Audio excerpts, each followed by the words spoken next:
Pemirsa, apa kabar? Saya Lili Suryati akan membawakan Warta Berita PTS tanggal 6 Juli. Karir Kokoli memasuki tahun ke-30.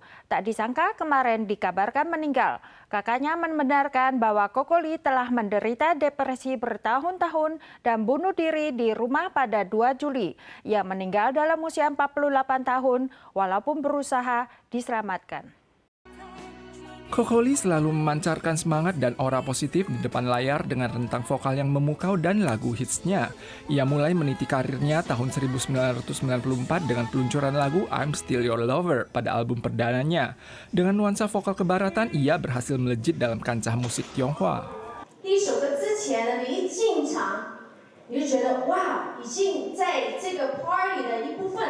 Kokoli tidak hanya tenar di kalangan Tionghoa, namun juga menjadi penyanyi Tionghoa pertama yang tampil di atas panggung Oscar dengan soundtrack film Crouching Tiger, Hidden Dragon. Tanggal 5, kakak perempuannya mengonfirmasi bahwa Kokoli menderita depresi beberapa tahun lalu, namun baru-baru ini kondisinya memburuk dan akhirnya bunuh diri. Ia meninggal tanggal 5 di usia 48 tahun.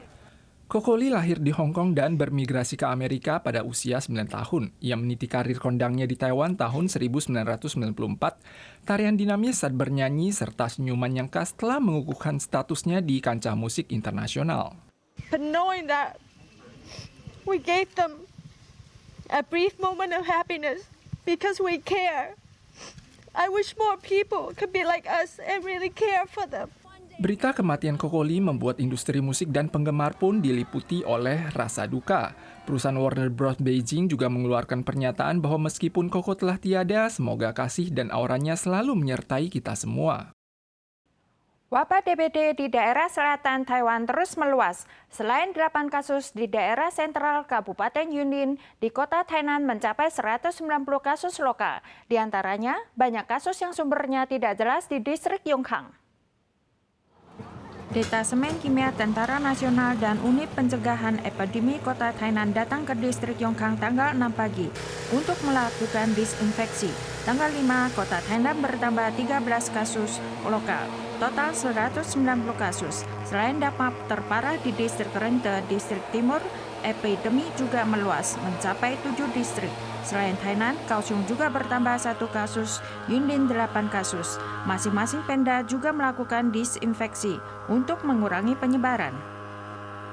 Banyak orang suka makan ikan kod, namun produk berlabel kod yang banyak dijual di pasar adalah ikan flounder berharga rendah yang sering dilabel kod pipi atau ikan kod bulat, yang sebenarnya adalah ikan minyak yang akan menyebabkan diare jika dikonsumsi. Ikan kod merupakan salah satu jenis ikan kegemaran banyak orang. Namun ada pembeli yang melaporkan ke Yayasan Konsumen bahwa mereka menderita diare dan mencret berminyak setelah mengonsumsi ikan kod yang dibeli. Menurut Yayasan Konsumen, jenis ikan yang dibeli oleh konsumen adalah ikan eskolar yang dijuluki ikan minyak. Sebenarnya separuh dari hasil sampel ikan kod yang dikumpulkan dari pasar dan supermarket tidak sesuai dengan label. Yayasan Konsumen menyampaikan ikan kod yang beredar di pasaran umumnya merupakan ikan kod Atlantik, kod Pasifik, kod Greenland, dan kod Alaska. Namun banyak ikan flounder yang dijumpai di pasar diberi label sebagai halibut, sehingga membuat konsumen terkecoh. Ada juga segelintir spesies ikan yang dinamakan round cod, padahal merupakan ikan minyak yang harganya jauh lebih murah. Setelah dipotong menjadi file, ikan kod masih gampang dikenali karena warnanya putih, sisiknya kecil, posturnya besar, kulitnya tebal, dagingnya padat mulus, dan harganya pun relatif mahal, mencapai sekitar puluhan ribu per kilogram. 那这个鱿鱼的话，它实际上它里面的油实际上是辣。你要是买到，你是吃进去，你一定会知道你买的是鱿鱼，因为你吃进去之后，你一定是会拉肚子。 你要是用手去摸它的这个鱼皮的话，实际上是并不是那么平。 Dalam 2 tahun terakhir, FDA Taiwan telah melakukan inspeksi terhadap ikan kod yang dijual di sektor kuliner. 8 dari 1.740 perusahaan ditemukan melanggar peraturan dan didenda $310.000 Taiwan karena ketidaksesuaian label. Kebijakan batas waktu parkir motor di kota Taipei hanya 15 menit untuk sekali parkir bagi warga yang ada keperluan singkat. Namun warga mengeluh waktu terlalu pendek dan tidak praktis. Pihak Departemen Transportasi Kota Taipei akan memperpanjang waktu parkir menjadi 40 menit per 20 Juli. Papan tempat parkir motor di depan kantor distrik Nehu tertulis batas waktu parkir 15 menit. berharap dapat melayani warga yang ada keperluan singkat.